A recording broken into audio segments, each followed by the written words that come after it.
Hai guys, terima kasih karena sudah bersama saya di channel ini Oyung 2 Official. Semoga channel ini bermanfaat untuk Anda semua. Dan untuk mendapatkan informasi-informasi yang menarik dan yang terkini, jangan lupa tekan butang subscribe dan juga butang lonceng pemberitahuan. Baiklah guys, terima kasih. Selamat menonton. Salam sejahtera, terima kasih karena sekali lagi bersama saya di channel ini Oyung 2 Official. Baiklah saudara, kita teruskan mendengar berita mengenai KWSP pada hari ini yang bertajuk pengeluaran KWSP bergantung kepada kerajaan. Berita sepenuhnya. Keputusan kerajaan bagi membenarkan pengeluaran tabung kumpulan wang simpanan pekerja KWSP bergantung kepada dasar jangka masa pendek kerajaan sekarang. Ahli ekonomi Bank Islam Malaysia Berhad Firdaus Rosli berkata, keputusan kerajaan hari ini akan meninggalkan kesan kepada dasar jangka panjang kerajaan yang akan datang. Katanya, namun begitu dasar ini, kebenaran pengeluaran KWSP adalah budi bicara kerajaan dan ia terpulang kepada kerajaan untuk menentukannya. Namun begitu, pendapat pribadi saya berbeza dengan ramai pakar ekonomi yang lain. Ini kerana caruman KWSP bertujuan untuk membolehkan pencarum mempunyai simpanan hari tua berdasarkan kepada tahap produktiviti sepanjang tempoh umur pekerjaan seseorang pencarum. Justru, pengeluaran caruman boleh diberi supaya pencarum boleh menabung lebih pada kemudian hari melalui peningkatan tahap pendidikan, peningkatan kemahiran ataupun harta serta aset yang lebih tinggi.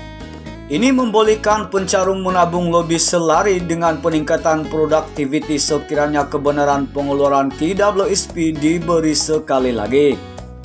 Manakala bantuan fiskal hanya perlu diberi oleh pihak kerajaan melalui hasil cukai, bukan cukai ataupun hutang negara, katanya kepada Harian Metro. Ditanya apakah kebaikan jika kerajaan sekali lagi membenarkan pengeluaran KWSP, beliau tidak berpendapat bahawa ekonomi dunia akan berdepan dengan ancaman keselamatan ekonomi secara mengejut. Namun begitu menurutnya, jika ekonomi negara diancam oleh kemelisitan ekonomi dunia, kerajaan harus memainkan peranan mereka untuk mengurangkan impak ini melalui hasil cukai atau bukan cukai maupun melalui hutang negara. Prestasi ekonomi kita masih stabil dan baik selagi tiada kejutan penawaran luar jangka. Mengenai kira-kira 6.1 juta pencarum yang mempunyai simpanan kurang RM10.000, selain pengeluaran KWSP, antara langkah yang kerajaan boleh bantu mereka adalah dengan menggalakkan caruman secara sukarela melalui insentif keuangan, contohnya bonus dividen. Kerajaan juga boleh memberi lebih banyak lagi peluang pekerjaan yang bergaji atau berteknologi tinggi supaya caruman KWSP lebih tinggi dan meningkatkan umur persaraan supaya pencarum dapat mencarum lebih lama, katanya. Sementara itu, beliau berkata ekonomi negara dijangka berkembang dengan kadar yang terpantas di rantau Asia. Rakyat Malaysia masih berbelanja dan meminjam walaupun ada tekanan inflasi dunia dan tak kalah kadar dasar semalaman OPR meningkat sebanyak 100 mata asas. Tahun ini Bank Islam menjangkakan pertumbuhan ekonomi negara akan berkembang sebanyak 4.5%.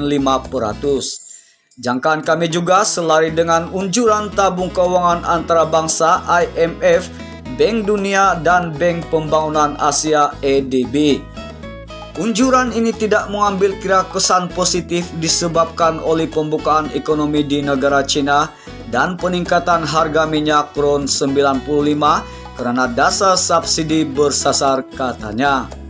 Oleh itu, beliau berkata orang ramai yang masih berharap pengeluaran KWSP kerana risau dengan OPR akan naik tahun ini bukanlah solusi terbaik untuk membantu peminjam yang berdepan kenaikan ansuran pinjaman mereka.